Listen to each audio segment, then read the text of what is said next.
parfait, impeccable, excellent, génial, irréprochable. Tip top.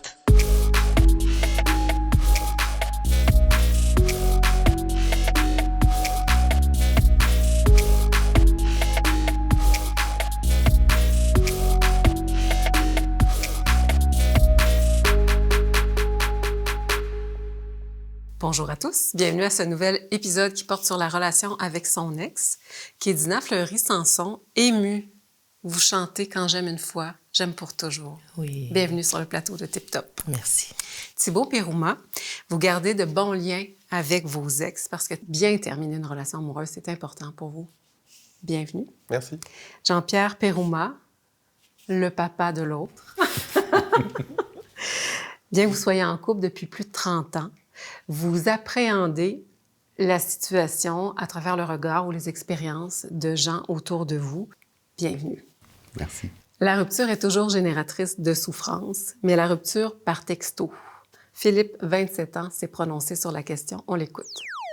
Je comprends même pas que tu peux faire une rupture par texto. Parce que la seule raison que je vois que quelqu'un pourrait faire une rupture par texto, c'est que ça fait moins d'une semaine que tu fréquentes cette personne-là et elle te rend vraiment mal à l'aise. Fait que c'est juste un gros non à 99,999% de la vie. Jean-Pierre, absolument pour ou absolument contre ce que vous venez d'entendre? Je trouve ça totalement impersonnel, un peu lâche même, puis pas respectueux de la relation ni de la personne. Mais vaut-il pas mieux un texto qu'un silence absolu? Mais ça devient... C'est encore pire, c'est du mépris quand c'est du silence, tu sais. Évidemment, l'idéal, ce serait ce qui est partagé, mais il y a des situations contextuelles qui font en sorte que les personnes ne sont pas capables, soit qu'ils n'aient pas l'habileté personnelle de communication, relation, et puis pour eux, ben c'est comme ça qu'ils arrivent à trouver la voie de la séparation, là. Mais je défends pas, mais il faut nuancer quand même un peu. Quand on se quitte, c'est souvent parce que l'intimité entre nous est plus possible, mais est-ce que le lien peut se renouveler? Voici ce que nous a dit M. Ilion, 60 ans. La personne a compté dans notre vie si elle était importante, et puis si on a choisi cette personne-là pour tout un tas de raisons, on peut avoir envie de continuer le lien, même si on n'est plus dans une relation amoureuse. Peut-être pas faire ça tout de suite, il faut peut-être le temps de digérer la rupture, d'acter la rupture franche, et puis ensuite de renouer. Kédina, absolument pour ou absolument contre ce que vous venez d'entendre? J'y crois, j'y crois. Quelqu'un a quelque chose à ajouter? J'y crois aussi.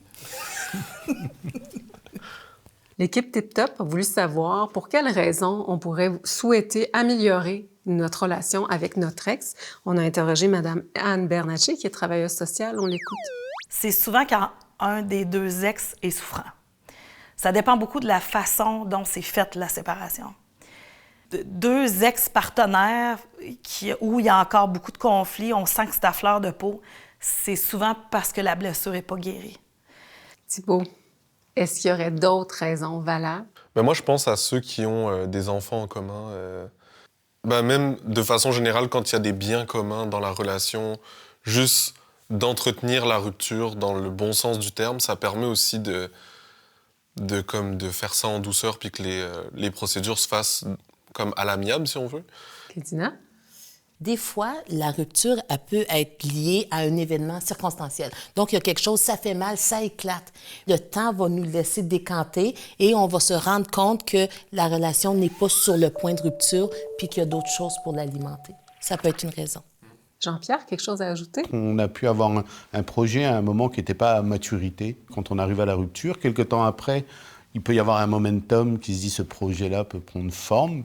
Puis qui s'imposerait pour faire ce projet, c'est mon ex. On peut renouer un contact, pas forcément une relation amoureuse. Une chose qu'on entend souvent et qui peut nous faire réagir, et je cite « Je te quitte parce que je t'aime trop ». Vraiment? On écoute les extraits sur la question. Je trouve ça aberrant. Moi, quelqu'un qui me dit je te quitte parce que je t'aime trop, j'ai juste envie de la claquer. Non, vaut mieux pas me dire ça. C'est peut-être un peu une relation de dépendance affective. Là. J'ai rien contre les personnes qui ont un trouble borderline, là, mais j'ai l'impression que ça fait un peu comme si je te quitte, puis là, je m'auto-sabote dans ma relation. Puis peut-être en même temps, je vois là-dedans une manipulation, mais je sais pas trop quoi dire par rapport à ça.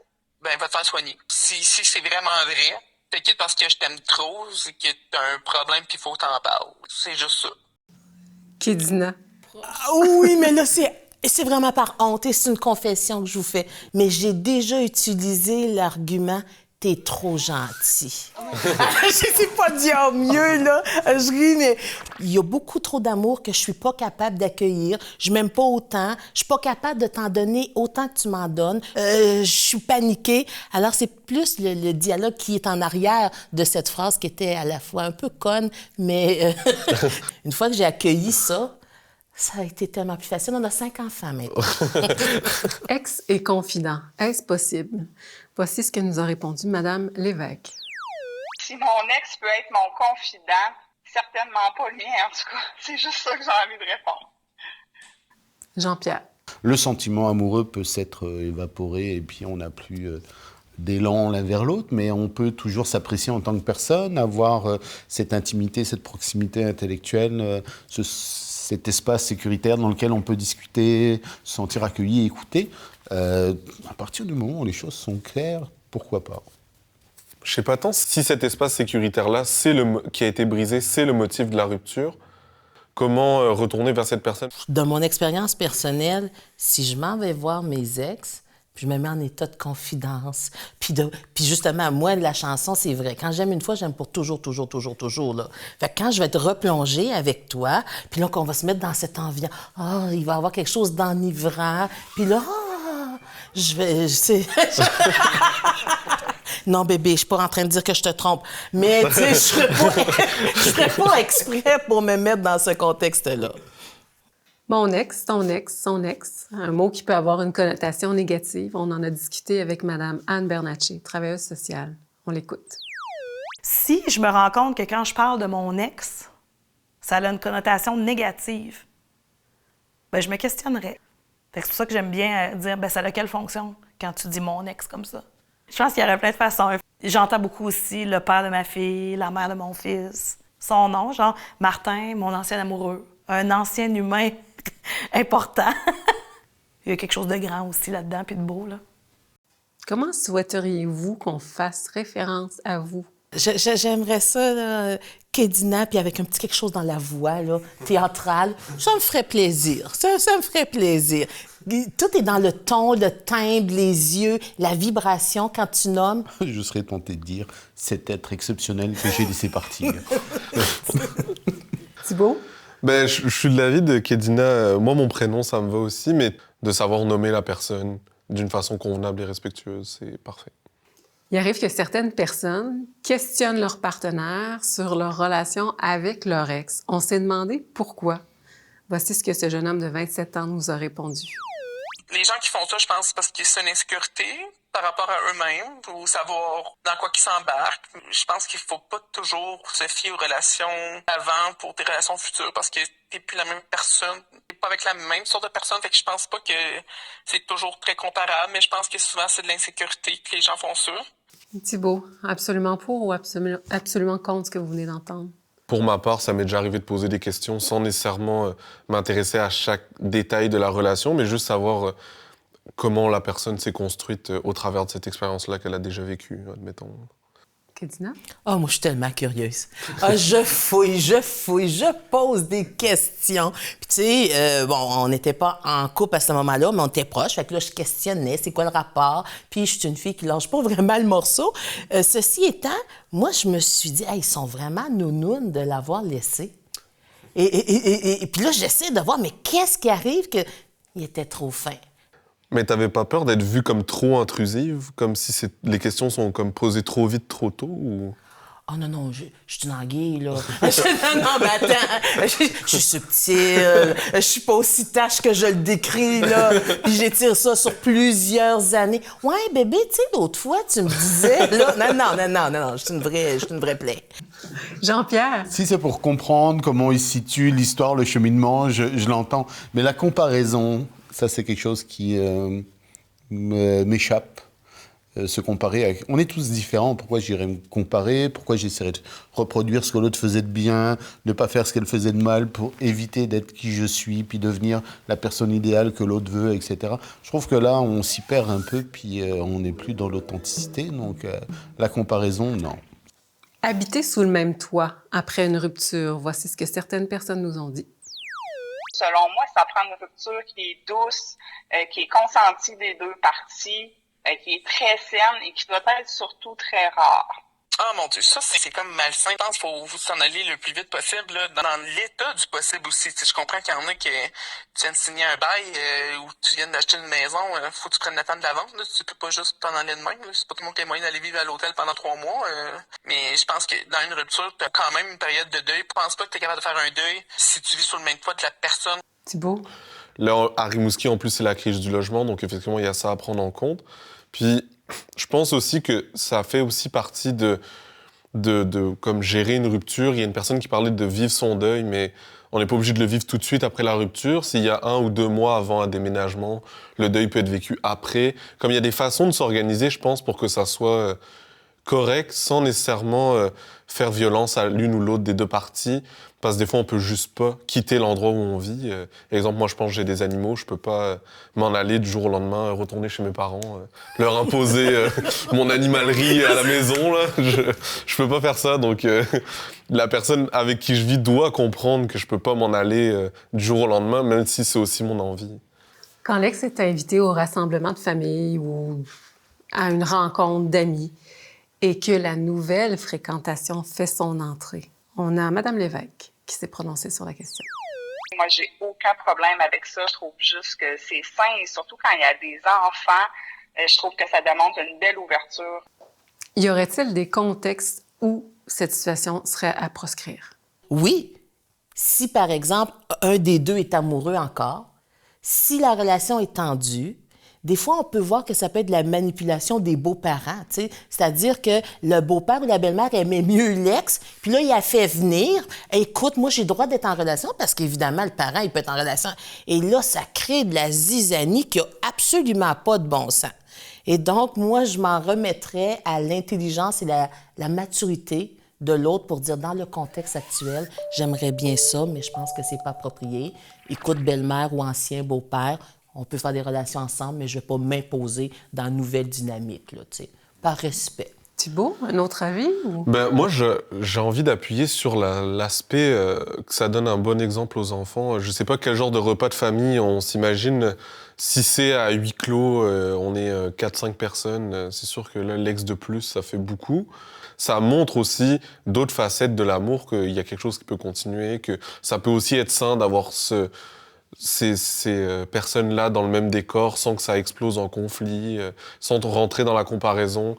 Il y a une santé relationnelle là-dedans pour moi, quand c'est fait dans les bonnes conditions. T'es vraiment sage, hein, toi? Non, mais sérieux? Moi, je trouve que la pomme n'est pas tombée loin. Non, mais vraiment, je suis impressionnée. L'équipe Tip Top a voulu savoir ce que pensait la population de l'énoncé suivant. « Ne me quitte pas ». J'aurais envie de dire à la personne qui me dit ça, aie un peu d'amour-propre, s'il vous plaît. J'ai l'impression qu'il y a comme une espèce d'angoisse, d'abandon. Avez-vous quelque chose à déclarer sur le sujet? Et c'est angoissant d'entendre « ne me quitte pas ». C'est comme si tout tournait autour de l'autre. Puis je pense que ça doit être quelque chose de très difficile à vivre pour celui qui le dit. Même celui qui le reçoit, je pense pas que tu sois dans une bonne position. Ça doit être aliénant. Non, mais je me dis, tu sais, tu dois quand même avoir une grosse pression de te faire dire ça. Comme moi, l'effet que ça a sur moi, c'est que ça me donne envie de fuir plus loin encore, tu sais, de ne me quitte pas, comme si il y a tous les sentiments amoureux sont rattachés à une personne. Puis ça donne aussi l'impression que tu ruines la vie de la personne, de t'en aller, puis de plus être libre de ton propre choix. Est-ce que je reste pour lui faire plaisir? Tu sais, c'est comme... je me demanderais, moi, la personne qui me dit ça, qu'est-ce qu'elle cherche réellement? Parce que si je suis rendu au point de la quitter et que je reste parce qu'elle me dit ça, clairement, je reste pas parce que ça me tente. Moi, quand j'entends « ne me quitte pas », ça se traduit dans ma tête « ne me laisse pas tomber » et ça va dans un processus d'adoption. Fait que moi, j'ai comme un petit trauma là, de l'abandon. Et puis, on dirait là, qu'il y a quelque chose qui s'accroche. Non, s'il vous plaît, abandonnez-moi pas. Fait que c'est ça que ça vient me chercher. ce libellé spécifique. Je trouve ça profondément triste. On arrive donc au segment de l'angle mort et on va écouter le témoignage de Victoria. On était ensemble depuis qu'on avait 14 ans. Dominique était mon premier amoureux. Dominique sentait que j'allais lui annoncer que je voulais partir. Puis là, il menaçait de se suicider. Dans le but de l'aider, moi, je l'ai incité à prendre rendez-vous avec son médecin. Il a été médicamenté pour une dépression. Sauf que dans la relation, lui, il était très impulsif. Il faisait des crises de colère, très imprévisible. J'ai dit là, c'est pas vrai que je vais passer ma vie en coloc avec mon amoureux. Moi, ce que je veux, c'est avoir des relations sexuelles. Je veux avoir une vie, une complicité avec cette personne-là. Là. Ça m'a pris beaucoup de courage. Donc, moi, j'ai consulté. Ça m'a pris tout mon petit change, comme on dit, mais j'ai décidé de quitter Dominique. Et j'ai passé 5 ans sans être en relation. Après 5 ans, j'ai décidé d'être en couple, mais c'était hors de question qu'on vive ensemble. C'est fini pour moi là, de partager des factures, des listes d'épicerie, tout le négatif. Moi, je veux que du beau, du bon. Je me suis choisi. Vous en pensez quoi, Jean-Pierre? Moi, je comprends l'idée qu'à un moment, on puisse avoir envie d'en sortir et puis avoir un espace à soi. Ça demande du courage. Pour cette dame, ça lui a demandé du temps, mais je pense que quand on est arrivé à la fin, on est à la fin. Merci. La personne qui a le pouvoir de quitter, d'arrêter la relation, perd son pouvoir parce qu'il y en a une qui décide ou non de vivre pour maintenir l'autre dans cet espace qui, pour moi, c'est comme le début de la toxicité un peu, là, de forcer la relation qui ne veut plus être.